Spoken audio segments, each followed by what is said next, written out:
Hey, hey, hey. How's everybody doing out there? Now, I'm going to go into talking very briefly about an important subject that needs to be brought up, in which you will never hear about this on the mainstream TV. You'll never hear about this in the classroom. You'll never hear about this on the radio. You'll probably never even hear about this from your parents, but this needs to be said. Now, I just wrote an article um, titled "How the Baby Boomers Pillaged Their Children's Future." Now, I want to give a shout out to Stefan Molyneux, who gave me a lot of the resources in order to write this. But I did. This is my writing. Okay, so I didn't rip this off from anybody. I didn't steal it from anybody. This is me.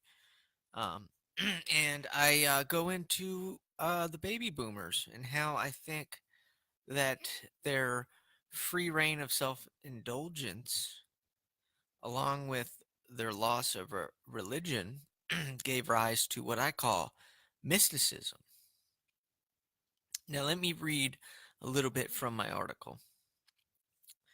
Um, it starts off the falling away of rules that free societies once fought hard for. So, the greatest generation, the generation before the baby boomers who fought in World War II, they were quite conservative and they had strict rules, right?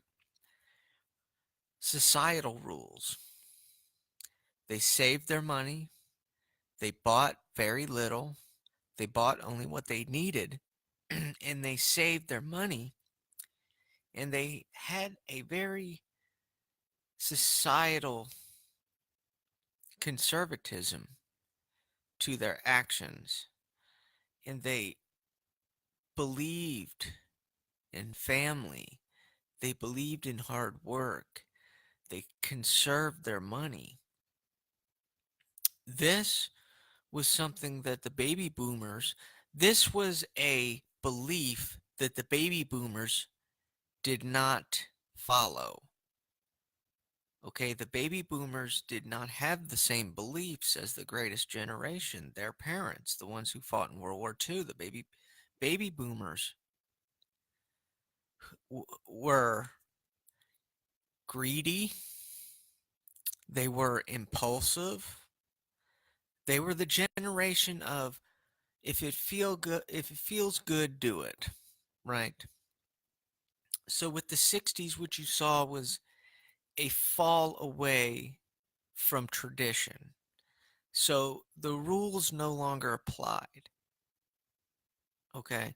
And so everybody was with this mentality of if it feels good, do it, right? So when traditional rules and traditionalism go away, all you have is self indulgence.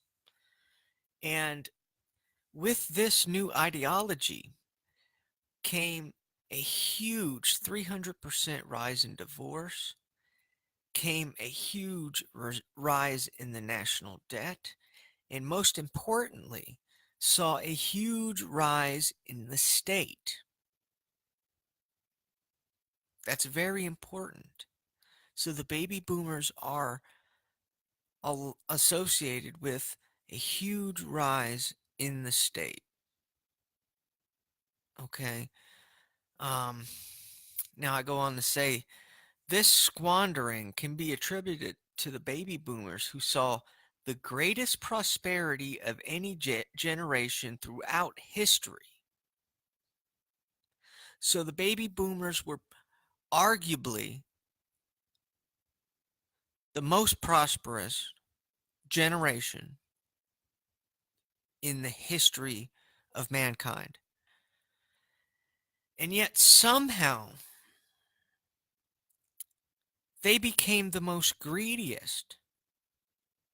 They became the most self-absorbed. They became the most self-annihilating generation ever to walk the face of the earth. Now I say the squandering was due to a lack of self-discipline. So the boomers had a lack of traditionalism, they had a lack of self-discipline, and a bizarre pull, a bizarre attraction to self-annihilation. And what led to the 2008 financial collapse could be argued was a dropping of the torch. A dropping of the torch of liberty to their kids. So when it mattered most, the boomers failed. Look what they left their children. 20 trillion in debt. They failed, period. With the absence of traditional rules came the absence of responsibility, a blatant disregard for the future of their children, a blatant disregard for any sense of responsibility when it came to things like finance, unlike the generation previous, unlike the greatest generation, who believed in family values, who, for the most part, stayed married. So the baby boomers' parents most likely were still married. They wouldn't have seen, they had no idea what growing up in divorce was like, right? And so just decadence in general. See, when society loses responsibility for their actions, when a society disregards traditionalism, all you have are your own self-interests, which is where we are today. We are obsessed with materialism. We judge people based on their looks. We get divorced. We have children out of wedlock, and those poor kids grow up. And I feel horrible for the kids that grow up under single parents, because that is the biggest indicator of success. So if a person's parents stay together, they are much more likely to see success throughout their life. And by getting all these divorces, it's had a huge impact on mental health. It's had a huge impact on your future in general. Not to mention the $20 trillion in debt that they've passed on to us. I mean, when you have a lack of rules, when you reject religion,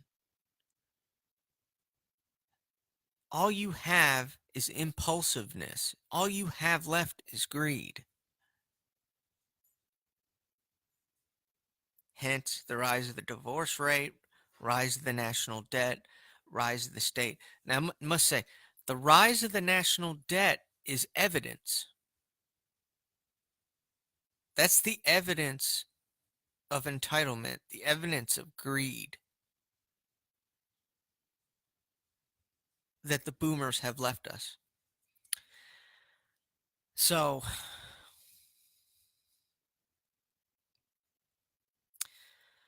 and with this self-destructiveness came a denial of responsibility.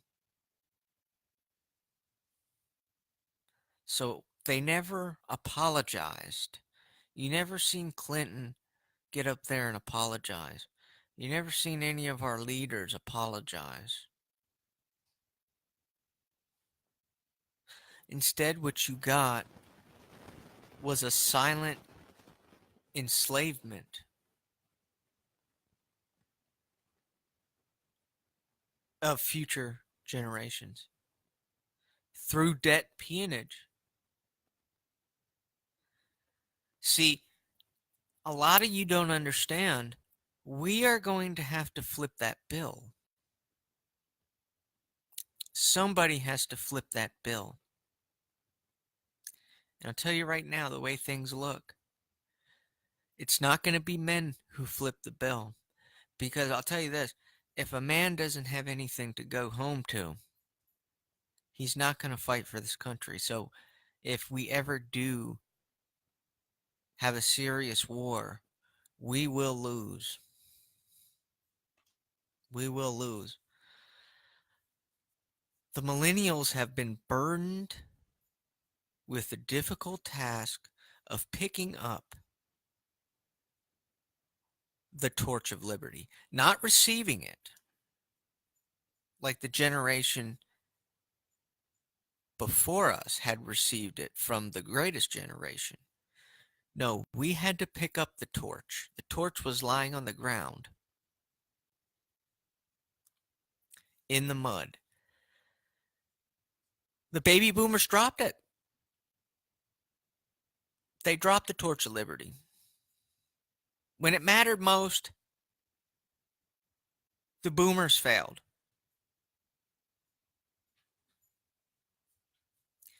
And the millennials are tasked with picking up the torch of liberty. Now, whether they're able to complete that or not, I don't know.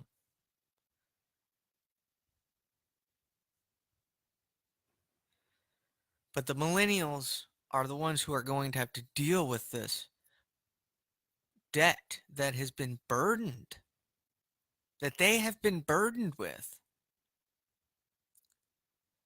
And this is something that the baby boomers never had to deal with. This is something the boomers know nothing about.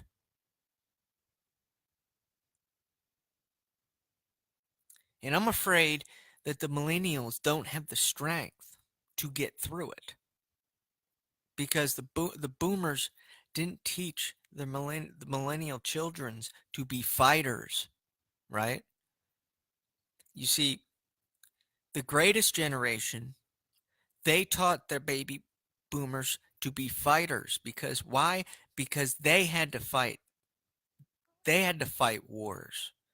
They were fighters. The greatest generation, World War II, they were fighters. The baby boomers knew nothing of that. So they didn't teach the millennials, the Gen Xers, they didn't teach them anything about fighting, about standing up for what you believe in, about having beliefs, beliefs that you pass down to your children. See, this is what's missing in society these days. It's all this me, me, me, me, me. Material possessions, material possessions. And that is something that was inherited to us by the boomers. They did this. I'm not saying any individual, but I'm speaking for the collective. Boomers as a whole. So I'll go back to the 70s. For instance, before the 70s, manufacturing mainly stayed in the United States. And in the 70s,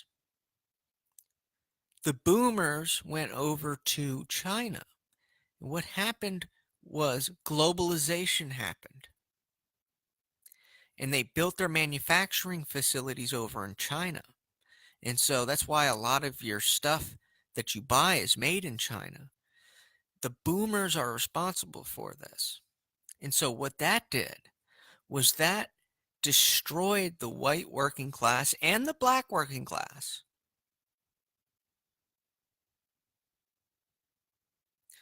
To where when in the 60s, before that, if you went to school, you didn't necessarily have to have a college degree. You could have gotten a job, you could have worked with your hands, you could have gotten a skill, and you could have provided for your family. You could have had a family because the women weren't yet in the workforce. And so you could raise a family on one person's income. Maybe the wife, maybe she went and did some odd jobs every now and then. Maybe she went and cleaned some houses or sold some products or started a small business. But for the most part, the woman was still in the household taking care of the children. That doesn't exist as much anymore. You know why? Because it does exist, but it's very rare among the same class of people. But it's not necessarily the fault of the wealthy. It's the fault of the lower middle class because it's their ideology now that keeps them from succeeding. So they emulate, they believe what they see on TV because their parents didn't teach them, hey, if you marry for love, if you stay abstinent, if you get married, if you marry the right man and you have kids, you'll have a better shot and your kids will have a better shot. See, that's not what they taught their kids. And so now you're seeing a rise in the welfare state in which single mothers are being rewarded through food stamps, medical care, and housing. So the cycle continues because the government rewards these behaviors. Okay. So you're seeing decadence throughout society that has never been seen before. But the boomers are responsible for creating this mess. I go on to write, this makes the millennials burdened, something that boomers know nothing of. After all, when you plunder your children's future for the lavish of the present, someone has to flip the bill. And those are the generations after, which is us, which is the millennials, which is the Gen Xers. I'm a Gen Xer, actually. I'm not a millennial. But can we at least receive a collective apology for having to clean up the looted treasury that's nothing more than empty promises and IOUs? Can we at least receive an apology? Can we? Hey, son. Hey, daughter. We're sorry, but you're racked with $20 trillion in debt. Sorry. They won't even do that.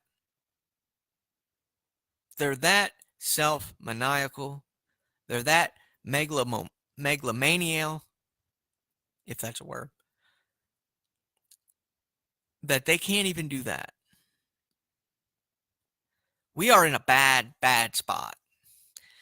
Now, we wouldn't be in such a bad position if culture wasn't destroyed. So if we still had rules, if we still had culture,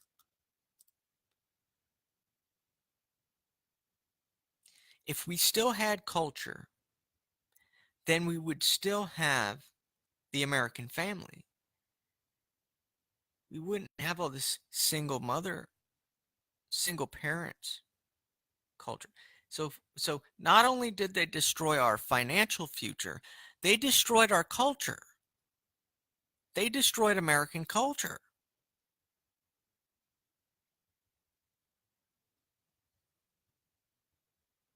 You know, I'm not one of these people who is going to sit here and pretend like I have hope. You know, I'm not one of these people. I'm a realist. And I think hope is naive. I think hope is something that doesn't do any good. After all, the pessimists of World War II were the ones who survived. The optimists in World War II were the ones who were killed. So this whole idea of hoping and hoping and hoping is just Nonsense. It's magical thinking. And so, again, they're not teaching anything like this, but if we had people educated, we could really change this country and change it for the better. We could make people happy again.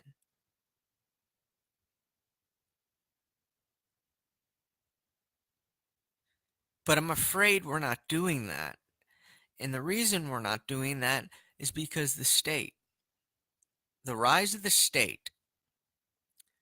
And see, with the rise of the state comes no accountability. Okay, so if you're a teacher for a tech school and it's a privately run tech school, you have to show proof of your efforts. You have to show proof that you're doing a good job. In the state, you don't have to show proof. There's nobody looking over your shoulder. You have nothing to lose. You can even lie for your own betterment. There's nobody in the state government. When you work for the state, say you're being funded by the state to come up with a certain quota, right? Say you have to pass a certain amount of students and it's a state-run tech school. And so what you do is you pass a certain amount of students, but those students don't know anything because you didn't teach them anything. See, you just go ahead and pass them anyway because that's what's needed to get more funding in order to keep the scheme going. In order to get your funding for next year, you have to pass a certain amount of students have to pass. So say half of the class failed. Well, somebody running a state government, they're going to say, well, just go ahead and pass them anyway because they need to get that quota. See, in a private institution, in a private tech school, that would never happen because there would be somebody funding it and there would be oversight.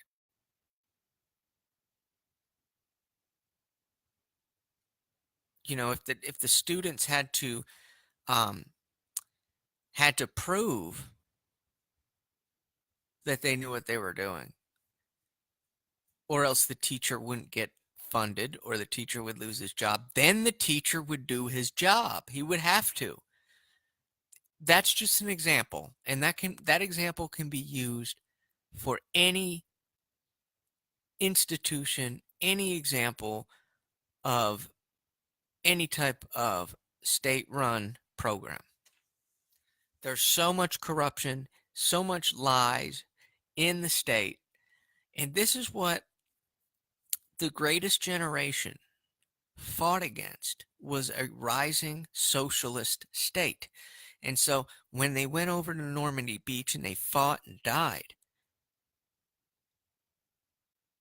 to defend freedom, to defend liberty, little did they know that socialism, what they were fighting against, was just a couple decades down the road in their own country.